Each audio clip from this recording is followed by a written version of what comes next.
नमस्कार साथियों, दोस्तों और प्यारे विद्यार्थियों। आज हम बात करेंगे इंडियन पॉलिटी टेट सीरीज 7 प्रश्नोत्तरी सुप्रीम कोर्ट भारत के उच्चतम न्यायालय से संबंधित 50 अति महत्वपूर्ण प्रश्न उत्तरों के स्पष्टीकरण के साथ हो जाइए तैयार। एक बार इस वीडियो को अपने दोस्तों के साथ शेयर कर दीजिए। क्वेश्चन नंबर 1, भारत में सर्वप्रथम उच्चतम न्यायालय की स्थापना कब और कहाँ हुई? ए 26 जनवरी 1950 को दिल्ली में, बी 28 जनवरी 1950 को नई दिल्ली में, सी 1773 में कोलकाता में, डी 1774 में कोलकाता में। बताइए साथियों, इसका आंसर क्या होगा? इस वीडियो को अंत तक जरूर देखें और सबसे पहले मेरी तरफ से आपको बेस्ट ऑफ लक। आज वाली प्रश्नोत्तरी आपके लिए अति महत्वपूर्ण है साथियों। कीजिए अपना मूल्यांकन, 5 सेकंड का समय है। बताइए इसका आंसर क्या होगा? साथियों, इसका आंसर होगा डी 1774 में कोलकाता में। 1773 ईस्वी के रेगुलेटिंग एक्ट के तहत 1774 में कोलकाता में सर्वप्रथम उच्चतम न्यायालय की स्थापना हुई। इसमें एक मुख्य न्यायाधीश और 3 अन्य न्यायाधीश थे, कुल 4 थे। इसे जरूर ध्यान में रखना। क्वेश्चन नंबर 2, भारतीय संविधान के कौन से भाग में तथा कहां से कहां तक अनुच्छेदों में सर्वोच्च न्यायालय का प्रावधान किया गया है? ए भाग 5 में अनुच्छेद 79 से 122 तक, बी भाग 5 में अनुच्छेद 52 से 78 तक, सी भाग 5 में अनुच्छेद 124 से 147 तक, डी भाग 5 में अनुच्छेद 148 से 151 तक। बताइए साथियों, इसका सही आंसर क्या होगा? कीजिए अपना मूल्यांकन। सर्वोच्च न्यायालय से संबंधित 50 अति महत्वपूर्ण प्रश्न है आज। इसका सही आंसर है सी भाग 5 अनुच्छेद 124 से 147 तक। भारतीय संविधान के भाग 5 के अनुच्छेद 124 से 147 तक अध्याय 4 में सर्वोच्च न्यायालय का उल्लेख है। क्वेश्चन नंबर 3, भारत के सर्वोच्च न्यायालय से संबंधित गलत कथन है। 1 नंबर, इसका मुख्य स्थान भारत संघ में कहीं भी हो सकता है। 2 नंबर, इसमें कुल 34 न्यायाधीश है मुख्य न्यायाधीश के अतिरिक्त। 3 नंबर है, इसका न्यायाधीश बनने के लिए न्यूनतम आयु 35 वर्ष होनी चाहिए। 4 नंबर, इसके न्यायाधीशों का कार्यकाल 6 वर्ष या 65 वर्ष की आयु जो पहले हो। बताओ गलत कौन सा है? ए 1 और 2, बी 1 2 3, सी 2 3 4, डी में 1 2 3 4। बताओ साथियों, गलत कथन बताना है। इसका सही आंसर होगा डी 1 2 3 4। चारों ही बातें गलत है साथियों, गौर करो, इस बात पर अति महत्वपूर्ण है। क्वेश्चन नंबर 4, भारत के सर्वोच्च न्यायालय के संबंध में निम्न में से कौन सा कथन सही नहीं है? ए संविधान की व्याख्या से संबंधित किसी मामले पर राष्ट्रपति सर्वोच्च न्यायालय से परामर्श मांग सकता है। बी राष्ट्रपति द्वारा मांगे जाने पर सर्वोच्च न्यायालय उन्हें परामर्श देने हेतु बाध्य है। सी राष्ट्रपति सर्वोच्च न्यायालय द्वारा दिए गए परामर्श को मानने हेतु बाध्य नहीं है। डी सर्वोच्च न्यायालय की परामर्श अनुसार सरकार प्रस्तावित विधेयक में आवश्यक संशोधन कर सकती है। बताओ साथियों, गलत कौन सा है? सही नहीं है इसमें एक कथन, वो बताना है। 5 सेकंड का समय है। बहुत ही महत्वपूर्ण प्रश्नोत्तरी है साथियों, अंत तक जरूर देखना इसको। इसका सही आंसर है बी राष्ट्रपति द्वारा मांगे जाने पर सर्वोच्च न्यायालय उन्हें परामर्श देने हेतु बाध्य है। ना जी ना, दोनों ही बाध्य नहीं है, गौर करना इस बात पे। क्वेश्चन नंबर 5, भारत में न्यायाधीशों की नियुक्ति की कॉलेजियम प्रणाली का आरंभ किस वर्ष से हुआ? ए 1993 से, बी 1998 से, सी 1984 से, डी 1995 से। बताओ कॉलेजियम प्रणाली का आरंभ किस वर्ष से हुआ था साथियों? अति महत्वपूर्ण क्वेश्चन है, पीछे फर्स्ट ग्रेड के अंदर पूछा भी गया था ये क्वेश्चन, तो हो सकता है आगामी एग्जामों में पूछा भी जा सकता है। गौर करो साथियों, मैं अति महत्वपूर्ण प्रश्न ही आपके सामने प्रस्तुत कर रहा हूं। साथियों, इसका आंसर होगा ए 1993 में। इससे पहले केंद्रीय मंत्रिमंडल की सिफारिश पर राष्ट्रपति करता था। 93 में कॉलेजियम प्रणाली शुरू हुई। 98 में एक बार संशोधन हुआ पुनः विचार के लिए कि पुनः विचार किया जा सकता है इस पे। क्वेश्चन नंबर 6, भारत के संविधान के अनुच्छेद 145(3) के अंतर्गत भारत के संविधान के निर्वचन के बारे में विधि का कोई सार्वजनिक प्रश्न अंतर्गत है, उसका विनिश्चय करने के लिए बैठने वाले न्यायाधीशों की न्यूनतम संख्या कितनी होगी? ए 3 न्यायाधीश, बी 5 न्यायाधीश, सी 7 न्यायाधीश, डी 9 न्यायाधीश। बताओ साथियों, 145 के अनुच्छेद के अंतर्गत बताना है। बताओ इसका सही आंसर क्या होगा। क्या हुआ, आज कंफ्यूज हो रहे हो क्या साथियों? इसका सही आंसर होगा बी 5 न्यायाधीश। न्यूनतम 5 न्यायाधीशों की खंडपीठ होगी, उसके बाद में 7, 9, 11, 13 विषम संख्या में होगी। क्वेश्चन नंबर 7, भारत के सर्वोच्च न्यायालय के मुख्य न्यायाधीश की नियुक्ति की जाती है। ए संसद द्वारा, बी राष्ट्रपति द्वारा, सी विधि मंत्री द्वारा, विधि मंत्री कह दो, कानून मंत्री या न्याय मंत्री कह दो, डी प्रधानमंत्री और मंत्री परिषद द्वारा। बताओ साथियों, भारत के सर्वोच्च न्यायालय के मुख्य न्यायाधीश की नियुक्ति की जाती है। बहुत इजी क्वेश्चन है, लेकिन बहुत बार ये क्वेश्चन कंपटीशनों में पूछा गया है। बताओ साथियों, करो अपना मूल्यांकन। आज वाले क्वेश्चन कैसे लग रही हैं आपको जरूर बताना। इसका सही आंसर होगा बी राष्ट्रपति द्वारा वरिष्ठता के आधार पर सभी न्यायाधीशों की नियुक्ति राष्ट्रपति करेगा, कॉलेजियम व्यवस्था की सिफारिश के आधार पर। क्वेश्चन नंबर 8, भारत में सर्वोच्च न्यायालय द्वारा दिए गए निर्णय की पुनरावलोकन शक्ति किसे प्राप्त है। ए राष्ट्रपति को, बी लोकसभा अध्यक्ष को, सी उच्चतम न्यायालय को, डी केंद्रीय विधि न्याय मंत्री को। बताओ साथियों, सर्वोच्च न्यायालय द्वारा दिए गए निर्णय की पुनरावलोकन शक्ति किसे प्राप्त है। कंफ्यूज मत हो, सर्वोच्च न्यायालय से संबंधित 50 क्वेश्चन है। बताओ इसका आंसर क्या होगा साथियों। इसका आंसर होगा ए उच्चतम न्यायालय को। अनुच्छेद 137 में सर्वोच्च न्यायालय को अपने निर्णय की पुनरावलोकन की शक्ति प्राप्त है। स्वयं कोई उच्चतम न्यायालय या सर्वोच्च न्यायालय एक ही बात है। क्वेश्चन नंबर 9, सर्वोच्च न्यायालय के न्यायाधीशों की सेवानिवृत्ति की आयु है।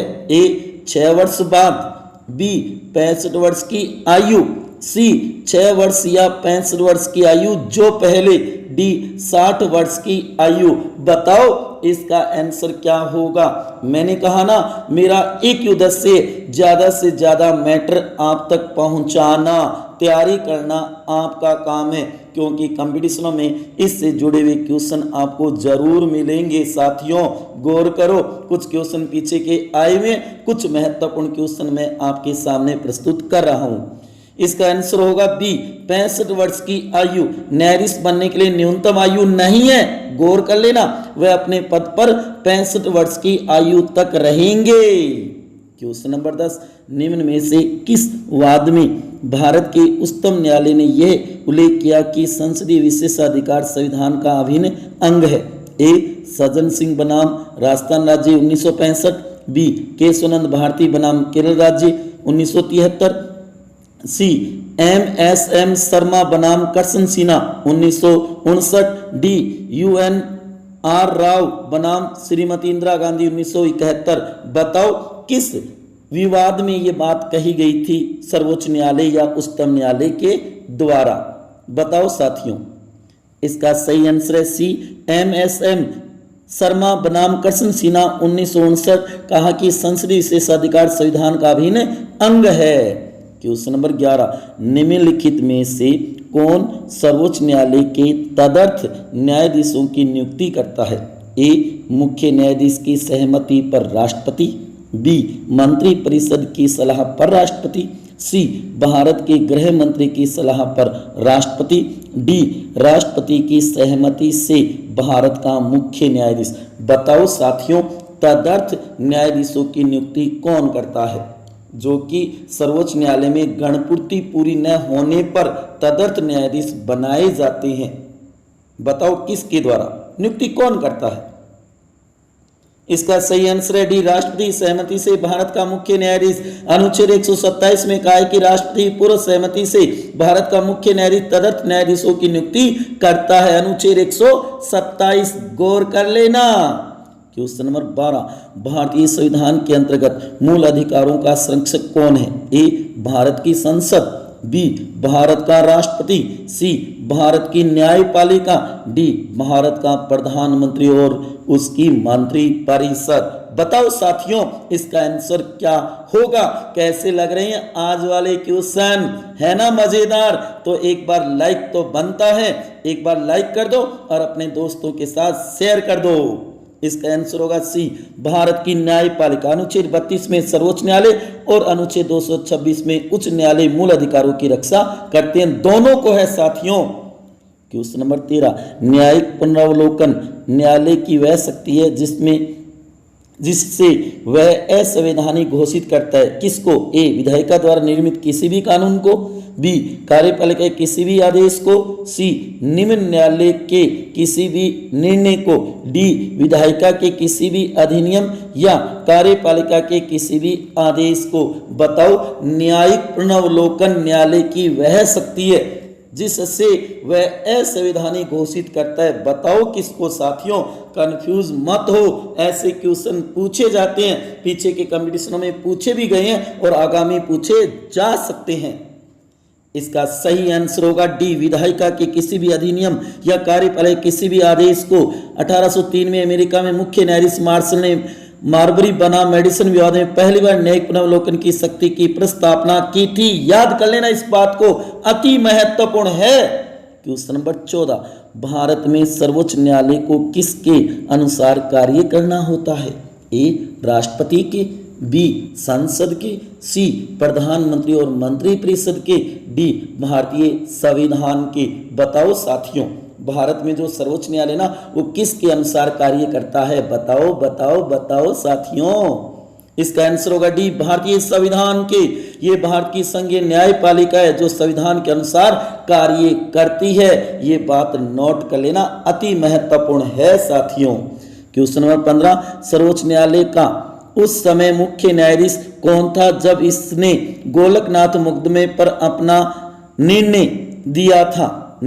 दिया था? A K Subbarao, B M S Sikri, C Ajit Nath Ray, D Mohammad Hidayatullah.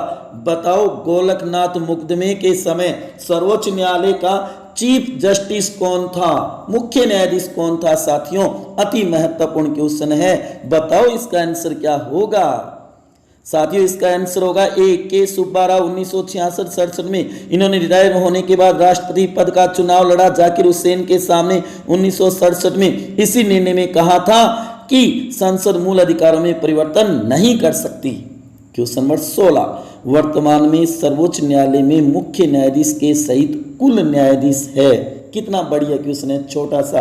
बताओ इसका आंसर क्या होगा? ए 31, बी 32, सी 33, डी 34। बताओ साथियों कैसे आज वाले क्वेश्चन। साथियों इसका आंसर होगा डी 34। सितंबर 2019 में 33 अन्य न्यायाधीश और एक मुख्य न्यायाधीश, कुल 34 है। समय समय पर परिवर्तित हुए वो भी बता दिए, इन्हें भी नोट कर लेना, अति महत्वपूर्ण है।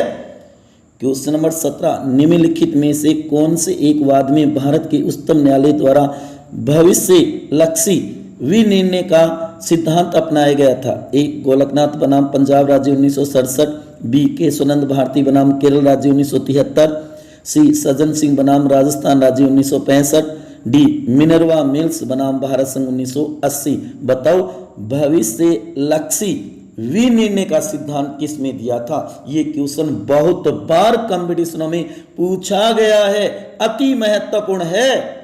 इसका आंसर होगा बी केशवानंद भारती बनाम केरल राज्य 1973। अब तक का सर्वोच्च न्यायालय का सबसे बड़ा केस, इसमें 13 न्यायाधीश और खंडपीठ 7-6 से फैसला सुनाया और मुख्य न्यायाधीश कौन थे?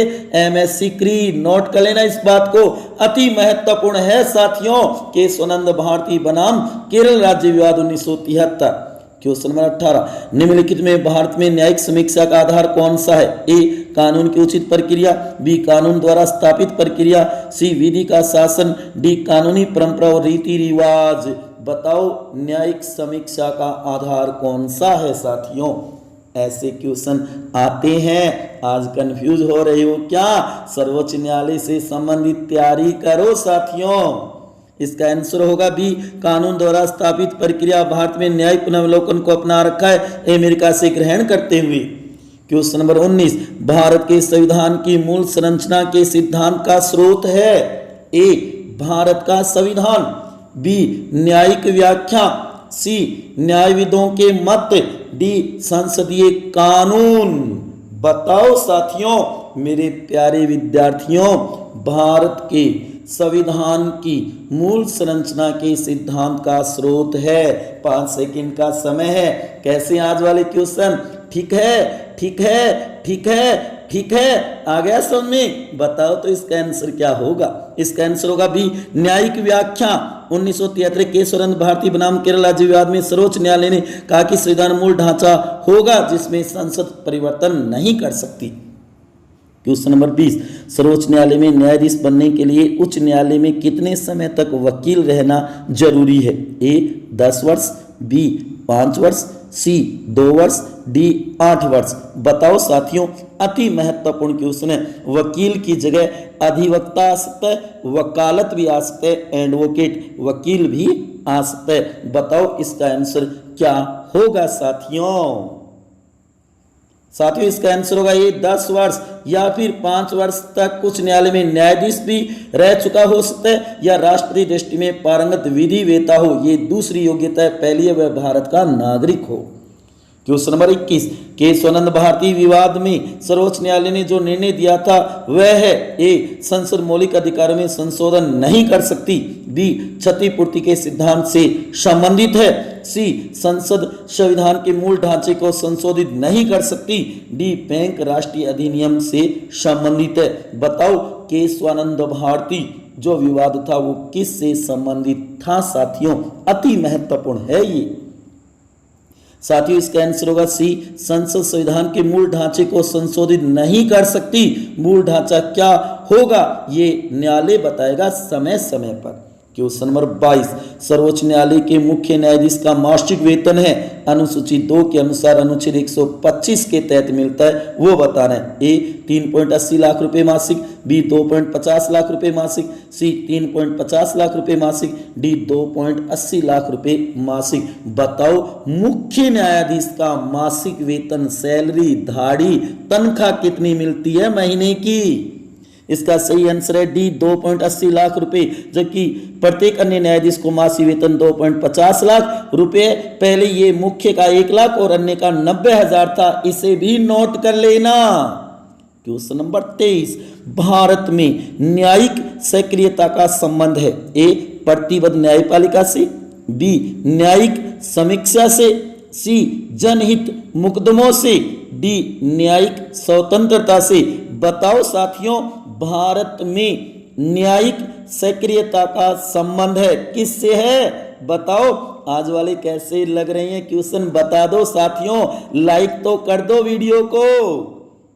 साथियों इसका आंसर होगा सी, जनहित मुकदमों से, जिसे PIL कहते हैं। इसका अर्थ है जनहित याचिका। क्वेश्चन नंबर 24, भारत के सर्वोच्च न्यायालय का पूर्ण रूप से मौलिक क्षेत्राधिकार किससे संबंधित है? ए, आलेख याचिकाएं, बी, दीवानी मुकदमे, सी, फौजदारी मुकदमे, डी, केंद्र राज्य विवाद। बताओ मौलिक क्षेत्राधिकार से संबंधित कौन सा है इनमें से? साथियों ज्यादा से ज्यादा मैटर पहुंचाना ही मेरा उद्देश्य है। आप अपनी तैयारी को सॉलिड रखो। कैसी है ये प्रश्नोत्तरी जो भारतीय राज्य व्यवस्था और भारतीय इतिहास की प्रश्नोत्तरी सोमवार और बुधवार को चलती है, कैसी लग रही है जरूर बताना। इसका आंसर होगा डी, केंद्र राज्य विवाद। ये सर्वोच्च न्यायालय का प्रारंभिक एकमेव क्षेत्राधिकार या मौलिक क्षेत्राधिकार है। क्वेश्चन नंबर 25, भारत के सर्वोच्च न्यायालय के न्यायाधीश ए, राष्ट्रपति द्वारा नियुक्त किए जाते हैं, बी, प्रधानमंत्री द्वारा नियुक्त किए जाते हैं, सी, मंत्री परिषद की सिफारिश पर राष्ट्रपति द्वारा नियुक्त किए जाते हैं, डी, राष्ट्रपति के द्वारा भारत के मुख्य न्यायाधीश से परामर्श करके नियुक्त किए जाते हैं। बताओ भारत के सर्वोच्च न्यायालय के न्यायाधीश किसके द्वारा नियुक्त किए जाते हैं? बहुत ही महत्वपूर्ण क्वेश्चन है साथियों। ठीक है, ठीक है, ठीक है, आ गया समझ में? बताओ इसका आंसर क्या होगा? 5 सेकंड का समय, सोचो, मूल्यांकन करो, बताओ इसका सही आंसर क्या होगा। साथियों इसका सही आंसर होगा डी, राष्ट्रपति के द्वारा भारत के मुख्य न्यायाधीश से परामर्श करके नियुक्त किए जाते हैं अनुच्छेद 124(2) के तहत। क्वेश्चन नंबर 26, भारत के उच्चतम न्यायालय के बारे में निम्नलिखित कथनों पर विचार कीजिए। एक नंबर है, इसे राष्ट्रपति द्वारा इसको भेजे गए तथ्य या विधि के किसी प्रश्न पर सलाहकारी राय देने का अधिकार प्राप्त है। 2 नंबर है, उच्चतम न्यायालय के न्यायाधीशों के वेतन संसद के मताधीन है। 3 नंबर, भारत के अंदर अन्य सभी न्यायालय पर इसकी अधिकारिता बाध्यकारी है। उपयुक्त कथनों में से कौन से सही है? ए 1 2 3, बी में 2 3, सी में 1 3, डी में 1 2। बताओ साथियों इसका सही आंसर क्या होगा? 3 कथन है ऊपर, उसमें से सही बताने हैं। बताओ इसका आंसर क्या होगा? साथियों इसका आंसर होगा सी 1 और 3, ये कथन सही है। 2 नंबर सही नहीं है, उच्चतम न्यायालय के न्यायाधीशों वेतन संसद के मताधीन है। नहीं, हाँ संसद में उसके ऊपर चर्चा परिचर्चा होगी, मत नहीं होगा। क्वेश्चन नंबर 27, लोकहित के मुकदमे की पुनः स्थापना में सर्वोच्च न्यायालय के किस न्यायाधीश ने निर्णायक भूमिका का निर्वहन किया? ए न्यायमूर्ति के.एस. हेगड़े, बी न्यायमूर्ति पी.एन. भगवती, सी न्यायमूर्ति N.A. रे, डी न्यायमूर्ति M.S. सीकरी। बताओ लोकहित के मुकदमे की पुनः स्थापना में सर्वोच्च न्यायालय के किस न्यायाधीश की अहम भूमिका रही थी? साथियों अति महत्वपूर्ण क्वेश्चन है। इसका आंसर होगा बी न्यायमूर्ति P.N. भगवती। 1985-86 में थे। इन्हें गरीबों का मसीहा भी कहा जाता है। नोट कर लेना, अति महत्वपूर्ण बात है। उत्तरों के स्पष्टीकरण को तैयार करो। क्वेश्चन नंबर 28, निम्न में से असंगत है, बताइए कौन सा है? ए भारत के प्रथम मुख्य न्यायाधीश हीरालाल जे कानिया थे, बी भारत के वर्तमान मुख्य न्यायाधीश S.A. बोबड़े हैं, सी भारत के प्रथम दलित जाति के मुख्य न्यायाधीश S.H. कपाड़िया हैं, डी भारत के सबसे ज्यादा समय मुख्य न्यायाधीश रहे Y.V. चंद्रचूड़ 7 वर्ष तक। बताओ असंगत कहने का इनमें से गलत कौन सा है? 3 सही है और 1 गलत है। बताओ बताओ बताओ साथियों। इसका सही आंसर है सी भारत के प्रथम दलित जाति के मुख्य न्यायाधीश S.H. कपाड़िया। नहीं, ना जी ना, के.जी. बालाकृष्णन थे प्रथम दलित जाति के मुख्य न्यायाधीश। नोट करो मुख्य न्यायाधीश से संबंधित तथ्य। क्वेश्चन नंबर 29, सर्वोच्च न्यायालय की बैठक दिल्ली से बाहर अब तक कितनी बार हुई है? ए 1 बार, बी 2 बार, सी 3 बार, डी 1 बार भी नहीं। बताओ साथियों, प्यारे विद्यार्थियों, इसका आंसर क्या होगा? सर्वोच्च न्यायालय की बैठक दिल्ली से बाहर अब तक कितनी बार हुई है?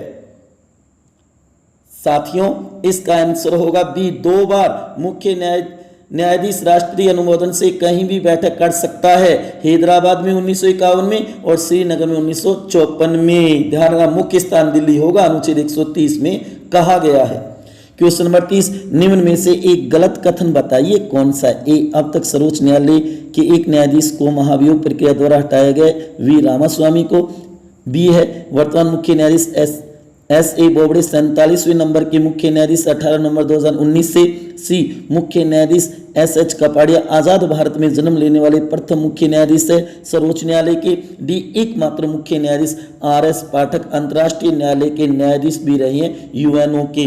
बताओ गलत कथन कौन सा है? साथियों इनमें वो छांटना है। बताओ इसका उत्तर क्या होगा? साथियों इसका आंसर होगा ए अब तक सर्वोच्च न्यायालय के एक न्यायाधीश को महाभियोग प्रक्रिया द्वारा हटाए गए वी रामास्वामी को ना जी ना, चली जरूर थी लेकिन हटाया नहीं गया था। महाभियोग प्रक्रिया चली, इसने त्याग पत्र दे दिया पहले ही। क्वेश्चन नंबर 31, भारत के उच्चतम न्यायालय के न्यायाधीशों को किसके द्वारा हटाया जा सकता है? ए सर्वोच्च न्यायालय के मुख्य न्यायाधीश द्वारा, बी भारत के राष्ट्रपति द्वारा, सी भारतीय संसद के द्वारा, डी भारत की मंत्री परिषद की सलाह पर राष्ट्रपति द्वारा। बताओ साथियों, भारत के उच्चतम न्यायालय के न्यायाधीशों को किसके द्वारा हटाया जा सकता है? सही आंसर बताओ, करो अपना मूल्यांकन। सर्वोच्च न्यायालय से जुड़े हुए प्रश्न कितने तैयार हैं आपके? बताओ इसका आंसर। इसका आंसर होगा सी भारतीय संसद द्वारा महाभियोग की प्रक्रिया चला करके 1968 के नियम के आधार पर उन्हें हटाया जाता है।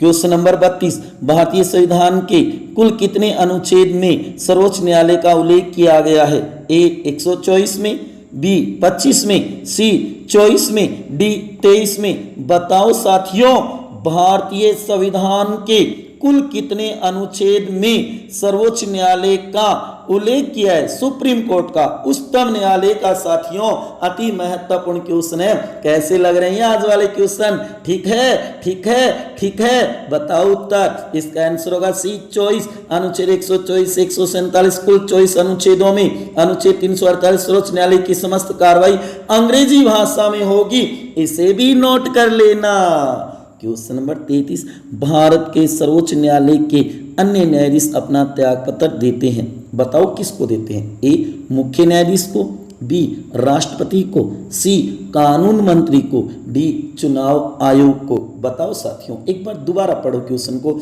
फिर इसका आंसर बताओ।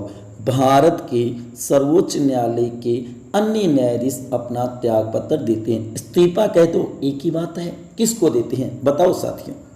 इसका सही आंसर बी राष्ट्रपति को। सर्वोच्च न्यायालय के सभी न्यायाधीश अपना त्यागपत्र राष्ट्रपति को संबोधित करते हैं, चाहे वो मुख्य हो चाहे वो अन्य न्यायाधीश हो। नोट कर लेना इस बात को। क्वेश्चन नंबर 34, सर्वोच्च न्यायालय के अपीलीय क्षेत्र से संबंधित है। ए सिविल आपराधिक तथा संवैधानिक मुकदमों की अपीलें, बी संवैधानिक मुकदमों की अपीलें, सी संघ व राज्यों के मध्य विवादों का न्याय निर्णयन, डी राज्यों के मध्य विवादों का न्याय निर्णयन। बताओ सर्वोच्च न्यायालय के अपीलीय क्षेत्र से संबंधित कौन सी बात सही है? इन चारों में से वो बतानी है साथियों। कैसे लग रही है आज वाले क्वेश्चन? ठीक है, ठीक है, ठीक है, ठीक है। बताओ इसका आंसर क्या होगा? इसका आंसर होगा ए सिविल आपराधिक तथा संवैधानिक मुकदमों की अपील होती है अपीलीय क्षेत्राधिकार में। नोट कर लेना, ये भारत का अंतिम अपीलीय न्यायालय है। क्वेश्चन नंबर 35, भारतीय संविधान के किस अनुच्छेद में सर्वोच्च न्यायालय के प्रारंभिक क्षेत्राधिकार का उल्लेख किया गया है? ए अनुच्छेद 129, बी अनुच्छेद 131, सी अनुच्छेद 133, डी अनुच्छेद 135। बताओ भारतीय संविधान के किस अनुच्छेद में सर्वोच्च न्यायालय के प्रारंभिक क्षेत्राधिकार का उल्लेख किया है? अति महत्वपूर्ण क्वेश्चन है, नोट करो साथियों इसको। बताओ इसका आंसर क्या होगा? साथियों इसका आंसर होगा बी अनुच्छेद 131, जिसमें केंद्र राज्य विवाद, राज्य विवाद, एक राज्य का एक से अधिक राज्यों से विवाद आते हैं, वो है प्रारंभिक क्षेत्राधिकार। क्वेश्चन नंबर 36, भारत में सर्वोच्च न्यायालय के न्यायाधीशों की संख्या में वृद्धि करने की शक्ति किसके पास है? ए भारतीय संसद के पास, बी भारत के राष्ट्रपति के पास, सी केंद्रीय गृह मंत्रालय के पास, डी केंद्रीय मंत्री परिषद के पास। बताओ साथियों, भारत में सर्वोच्च न्यायालय के न्यायाधीशों की संख्या में वृद्धि करने की शक्ति किसके पास है? बताओ इसका आंसर क्या होगा? कैसे लग रहे हैं आज वाले क्वेश्चन? मजे आ रहे हैं ना आज वाले प्रश्नोत्तरी में? अति महत्वपूर्ण क्वेश्चन है। इसका आंसर होगा ए भारतीय संसद के पास है। अनुच्छेद 124(1) में ये प्रावधान कर रखा है, न्यायाधीशों की संख्या संसद बढ़ाएगी विधि करके समय समय पर। क्वेश्चन नंबर 37, भारत में सर्वोच्च न्यायालय का उद्घाटन किस तिथि को हुआ था संविधान बनने के बाद, जिस दिन उसने कार्य प्रारंभ किया था? बताओ साथियों। ए 26 जनवरी 1950 को, बी 28 जनवरी 1950 को, सी 30 जनवरी 1950 को, डी 31 जनवरी 1950 को। बताओ सर्वोच्च न्यायालय की स्थापना कब हुई थी? उद्घाटन कब हुआ था? बताओ साथियों इसका आंसर क्या होगा? कंफ्यूज हो गए क्या तिथि को देख करके? ऐसे क्वेश्चन भी आते हैं एग्जाम में। इसका आंसर होगा बी 28 जनवरी 1950 को। इस दिन एक मुख्य न्यायाधीश और 7 अन्य न्यायाधीश थे। कहने का मतलब प्रारंभ में इसमें कुल 8 न्यायाधीश थे। 28 जनवरी 1950 को उद्घाटन हुआ था। क्वेश्चन नंबर 38, भारतीय संविधान का कौन सा अनुच्छेद सर्वोच्च न्यायालय को परामर्शी क्षेत्राधिकार प्रदान करता है? ए अनुच्छेद 137, बी अनुच्छेद 129, सी अनुच्छेद 132, डी अनुच्छेद 143। बताओ साथियों, परामर्शी क्षेत्राधिकार कौन से अनुच्छेद में है? कैसे लग रही हैं आज वाले क्वेश्चन? आ रहे हैं ना मजे आज वाली प्रश्नोत्तरी में? बताओ इसका आंसर क्या होगा? ठीक है, ठीक है, वीडियो को शेयर कर देना अपने दोस्तों के साथ। इसका आंसर होगा डी अनुच्छेद 143। बाध्यता दोनों पर नहीं है, न न्यायालय पे न राष्ट्रपति पे न्यायालय परामर्श दे तो दे, अन्यथा न दे, राष्ट्रपति उसे माने तो माने ना माने। क्वेश्चन नंबर 39, निम्न में से असंगत है। ए, न्यायाधीश बनने की योग्यता अनुच्छेद 124(3) में। बी, न्यायाधीशों की नियुक्ति व कार्यकाल अनुच्छेद 124(2) में। सी, न्यायाधीशों की शपथ या प्रतिज्ञा अनुच्छेद 124(5) में। डी, न्यायाधीशों की संख्या अनुच्छेद 124(4) में। असंगत बताओ साथियों, अनुच्छेद है ये तो तैयार करने ही होंगे। भारतीय राज्य व्यवस्था में अनुच्छेदों के बिना तो काम चलेगा ही नहीं साथियों, प्यारे विद्यार्थियों। इसका आंसर होगा डी, न्यायाधीशों की संख्या अनुच्छेद 124(4) नहीं, न्यायाधीशों की संख्या अनुच्छेद 124(1) में उल्लेखित है साथियों। नोट कर लो, इस बात को अति महत्वपूर्ण है। क्वेश्चन नंबर 40, भारत में लोकहितवाद जनहित याचिका जिसे PIL कहा जाता है के प्रणेता कहे जाते हैं, किसको माना जाता है? ए, PN भगवती को, बी, JS खेयर को, सी, SM सीकरी को, डी, KS हेगड़े को। बताओ लोक हितवाद जनहित याचिका से संबंधित कौन से न्यायाधीश हैं? इसका आंसर होगा PN भगवती 1985। इन्हें गरीबों का मसीहा भी कहा जाता है, जिन्होंने जनहित याचिका का प्रणेता माना जाता है। क्वेश्चन नंबर 41, निम्न में से गलत कथन है। ए, सर्वोच्च न्यायालय के प्रथम मुख्य न्यायाधीश हीरालाल जे कानिया की कार्यकाल में मृत्यु 1951 में। बी, सर्वोच्च न्यायालय के सिख जाति के प्रथम मुख्य न्यायाधीश JS खेर बने 2017 में। सी, सर्वोच्च न्यायालय की प्रथम महिला न्यायाधीश मीरा फातिमा बीबी बनी 1989 में। डी, सर्वोच्च न्यायालय के सबसे कम समय मुख्य न्यायाधीश KS हेगड़े रहे मात्र 17 दिन 1991 में। बताओ गलत कथन कौन सा है साथियों, इनमें करो अपना मूल्यांकन सर्वोच्च न्यायालय से संबंधित। साथियों इसका आंसर होगा डी, सर्वोच्च न्यायालय के सबसे कम समय मुख्य न्यायाधीश KS हेगड़े रहे मात्र 17 दिन 1991 में। ना जी ना, KN सिंह रहे थे सबसे कम, हाँ 17 दिन रहे 1991 में, लेकिन नाम चेंज है, KN सिंह याद करना है। क्वेश्चन नंबर 42, 1 जनवरी 2015 को 99वां संविधान संशोधन अधिनियम 2014 को लागू किया। उसमें न्यायाधीशों से संबंधित व्यवस्था की गई, जिसमें 16 अक्टूबर 2015 को आधारभूत संरचना उल्लंघन के कारण रद्द कर दिया गया, जो कि संपूर्ण संशोधन को ही।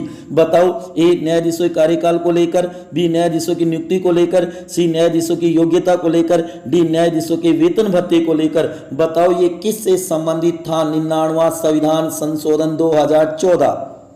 साथ ही इसका आंसर होगा बी, न्यायाधीशों की नियुक्ति को लेकर था। राष्ट्रीय न्यायिक नियुक्ति आयोग बनाया गया था, जो कि आप कह सकते हो NJAC। गौर करना इस बात पे अति महत्वपूर्ण है, नोट कर लेना। हालांकि इसे रद्द कर दिया पूर्ण रूप से 99वें संशोधन को। क्वेश्चन नंबर 43, निम्न में से राष्ट्रपति किसकी नियुक्ति के लिए अधिपत्र वारंट जारी करता है? ए, सर्वोच्च न्यायालय और उच्च न्यायालय के न्यायाधीशों की नियुक्ति के लिए, बी, राज्यों के राज्यपालों की नियुक्ति के लिए, सी, भारत के नियंत्रक महालेखा परीक्षक कैग के लिए, डी, उपरोक्त सभी के लिए। बताओ राष्ट्रपति किसके लिए वारंट जारी करता है? अधिपत्र नियुक्ति के लिए। अति महत्वपूर्ण क्वेश्चन है, इसका आंसर है डी, उपरोक्त सभी के लिए। इन चारों की नियुक्ति राष्ट्रपति वारंट जारी करके करता है, इसे नोट कर लेना। अति महत्वपूर्ण क्वेश्चन है साथियों, इसकी नियुक्ति इन तीनों की अधिपत्र के द्वारा करता है राष्ट्रपति। क्वेश्चन नंबर 44, निम्न में से गलत कथन है। ए, सर्वोच्च न्यायालय के मुख्य न्यायाधीश को 2.80 लाख और अन्य न्यायाधीशों को 2.50 लाख रुपए मासिक वेतन मिलता है। बी, न्यायाधीशों का वेतन संसद द्वारा निर्धारित तथा भारत की संचित निधि से भारित होता है। सी, न्यायाधीशों के वेतन भत्ते का उल्लेख अनुच्छेद 125 में अनुसूची 2 के अनुसार है। डी, न्यायाधीशों के वेतन भत्ते में किसी भी हालत में कटौती नहीं की जा सकती। बताओ इसमें से गलत कथन कौन सा है साथियों इसका आंसर होगा डी, न्यायाधीशों के वेतन भत्ते में किसी भी हालत में कटौती नहीं की जा सकती है। अगर वित्तीय आपात अनुच्छेद 360 लगा हो तो राष्ट्रपति कटौती कर सकता है। क्वेश्चन नंबर 45, निम्न में से सर्वोच्च न्यायालय का कार्य जो कि अधिकारिता कहते हैं, बताओ कौन सा है? ए, संघात्मक व्यवस्था की रक्षा करना, बी, मूल अधिकारों की रक्षा करना, सी, संविधान की रक्षा करना, डी, उपरोक्त सभी। दोबारा पढ़ो साथियों, समय है। आज वाले क्वेश्चन कैसे लग रहे हैं? करो अपना मूल्यांकन। ठीक है ना? ठीक है ठीक है आज वाले क्वेश्चन, तो वीडियो को ज़्यादा से ज़्यादा अपने दोस्तों सहेलियों के साथ शेयर करना, कहना कि होशियार जी सर की जो प्रश्नोत्तरी है भारतीय राज्य व्यवस्था की और भारतीय इतिहास की सोमवार और बुधवार को ज़्यादा से ज़्यादा ज्वाइन करें इसको। साथियों बताओ सर्वोच्च न्यायालय का कार्य जिसे आजकल अधिकारिता कहते हैं, इसका सही आंसर होगा डी उपरोक्त सभी तीनों कार्य सर्वोच्च न्यायालय देश में न्याय करना, कानूनों की रक्षा, व्याख्या और जांच करने का कार्य भी करता है। ये तीनों तो करते ही हैं। क्वेश्चन नंबर 46 निम्न में से गलत कथन नहीं है। 1 नंबर सर्वोच्च न्यायालय के 2 मुख्य न्यायाधीश हीरालाल और एस मुखर्जी कार्यकाल में मृत्यु हुई। 2 नंबर सर्वोच्च न्यायालय के मुख्य न्यायाधीश रंगनाथ मिश्र राष्ट्रीय मानवाधिकार आयोग के प्रथम अध्यक्ष बने। 3 नंबर सर्वोच्च न्यायालय के एकमात्र मुख्य न्यायाधीश दीपक मिश्रा पर महाभियोग लाने की चर्चा की गई राज्यसभा में लेकिन रद्द हुआ। 4 नंबर सर्वोच्च न्यायालय के न्यायाधीश के.एस. हेगड़े राज्यसभा और लोकसभा के सांसद रहे, लोकसभा के अध्यक्ष भी बने हैं। बताओ इसका आंसर क्या होगा। ए में 1 2 3 4, बी में 2 3 4, सी में 2 3, डी में 1 4। बताओ गलत नहीं है वो बताना है। इसका आंसर होगा 1 2 3 4, चारों बातें सही है और अति महत्वपूर्ण है। चारों बातों को नोट कर लेना और याद कर लेना साथियों। क्वेश्चन नंबर 47 भारत का उच्चतम न्यायालय एक अभिलेख न्यायालय है। अनुच्छेद 129 इसका आशय है कि ए इसे अपने सभी निर्णयों का अभिलेखन रखना पड़ता है, बी इसके सभी निर्णयों का साक्षात्कार रूप मूल्य होता है और इसके समक्ष किसी भी न्यायालय में प्रश्न चिन्ह नहीं लगाया जा सकता, सी है इसे अपनी अवमानना करने वाले को दंडित करने की शक्ति प्राप्त है, डी इसके निर्णय के विरुद्ध कोई अपील नहीं की जा सकती। बताओ अभिलेख न्यायालय का अर्थ क्या है और अनुच्छेद 129 ये भी नोट कर लेना, अति महत्वपूर्ण क्वेश्चन है साथियों। बताओ बताओ बताओ इसका आंसर क्या होगा। इसका आंसर होगा बी इसके सभी निर्णयों का साक्षात्मक रूप मूल्य होता है और इसके समक्ष किसी भी न्यायालय में प्रश्न चिन्ह नहीं लगाया जा सकता, इसे कहेंगे अभिलेख न्यायालय। अनुच्छेद 129। क्वेश्चन नंबर 48 निम्न में से गलत कथन है। ए प्रारंभ में सर्वोच्च न्यायालय में 7 अन्य न्यायाधीश, एक मुख्य न्यायाधीश, कुल 8 थे जो आज भी संविधान में वर्णित है। बी है वर्तमान में सर्वोच्च न्यायालय में 33 अन्य न्यायाधीश, एक मुख्य न्यायाधीश, कुल 34 न्यायाधीश है। सी सर्वोच्च न्यायालय के मुख्य न्यायाधीश की नियुक्ति के संबंध में संविधान मौन है, कोई स्पष्ट प्रावधान नहीं है, वरिष्ठता के आधार पर होती है। डी भारतीय संविधान का भाग 5 अनुच्छेद 124 से 148 कुल 24 अध्याय 4 में न्यायपालिका की व्यवस्था करता है। बताओ गलत कथन कौन सा है। साथियों इसमें गलत है, आंसर होगा डी भारतीय संविधान का भाग 5 अनुच्छेद 124 से 148 कुल 24 अध्याय 4 में न्यायपालिका व्यवस्था करता है। ना जी ना गलत है, यहाँ पे याद रखना अनुच्छेद 124 से 147 होगा, 48 नहीं होगा, ये गलत कथन है। क्वेश्चन नंबर 49 मुख्य न्यायाधीश की नियुक्ति वरिष्ठता के आधार पर होती है, लेकिन इस परंपरा का अब तक कितनी बार उल्लंघन हुआ है। ए 1 बार, बी 2 बार, सी 3 बार, डी 1 बार भी नहीं। बताओ इसका आंसर क्या होगा। साथियों नोट कर लेना, अगला भारतीय राज्य टेस्ट 5 अक्टूबर 2020 को संवैधानिक पद महान्यायवादी, लोकसभा अध्यक्ष, नियंत्रक, महालेखा परीक्षक, भारत का चुनाव आयोग को लेकर होंगे टॉप 50 क्वेश्चन। याद कर लेना साथियों, अति महत्वपूर्ण टॉपिक है चारों ही। इसका आंसर होगा बी 2 बार। एक बार 1973 में अजीत नाथ रे को बनाया गया 3 न्यायाधीशों व्यवस्था को छोड़ करके, दूसरे 1977 में मोहम्मद हमीदुल्लाह बेग को बनाया गया था, एक को वरिष्ठता को छोड़ करके। और अंतिम क्वेश्चन है क्वेश्चन नंबर 50 निम्न में से सत्य कथन बताइए। 1 नंबर सर्वोच्च न्यायालय के न्यायाधीशों की नियुक्ति राष्ट्रपति करता है। 2 नंबर सर्वोच्च न्यायालय के न्यायाधीश अपने पद पर 65 वर्ष की आयु तक रहते हैं। 3 नंबर न्यायाधीशों शपथ राष्ट्रपति या राष्ट्रपति द्वारा नामित व्यक्ति दिलाता है अनुसूची 3 के प्रारूप पर। 4 नंबर न्यायाधीश सेवानिवृत्ति के बाद भारत संघ क्षेत्र में स्थित किसी भी न्यायालय में वकालत नहीं करेगा, ये प्रतिबंध होगा। 5 नंबर न्यायाधीशों की नियुक्ति राष्ट्रपति कॉलेजियम व्यवस्था की सिफारिश पर करता है। कॉलेजियम में कुल 5 सदस्य होंगे, एक मुख्य न्यायाधीश और 4 सीनियर न्यायाधीश। बताओ सही कथन कौन से हैं। ए 1 2 3 4 5, बी 1 2 3, सी में 2 3 4 5, डी में 3 4 5। सत्य कथन बताओ।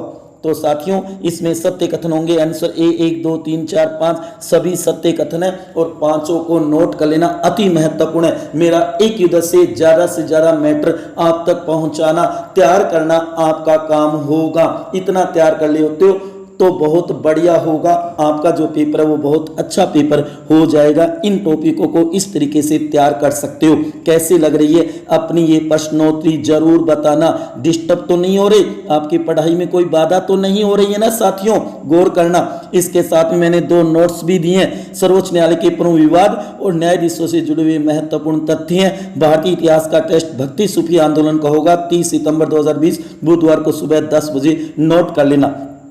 मेरे प्यारे विद्यार्थी और प्यारे दोस्तों, आपको ये वीडियो कैसा लगा जरूर बताएं। अच्छा लगा हो ज़्यादा से ज़्यादा शेयर करें और लाइक करें। आपने अपना कीमती समय निकालकर ये वीडियो देखा, उसके लिए आपका बहुत बहुत आभार और बहुत धन्यवाद। आज वाले क्वेश्चन कैसे लगे जरूर बताना कमेंट बॉक्स में, और आपके कितने प्रश्नों के उत्तर सही हुए कमेंट बॉक्स में जरूर बता देना। कैसी लग रही है प्रश्नोत्तरी भारतीय राज्य व्यवस्था और भारतीय इतिहास की, आगे वाले टेस्ट वाले टॉपिक जरूर नोट कर लेना। भारतीय राज्य व्यवस्था में तो 4 संवैधानिक पद होंगे, जो कि महान्यायवादी, लोकसभा अध्यक्ष, कैग और चुनाव आयोग है, और जबकि इतिहास का जो पहले होगा वो सूफी भक्ति आंदोलन का है। तो साथियों, अंत में यही कहूंगा, सदा हंसते रहो, खुश रहो, मुस्कुराते रहो अपने लिए और अपनों के लिए। इसी के साथ आपका बहुत बहुत धन्यवाद।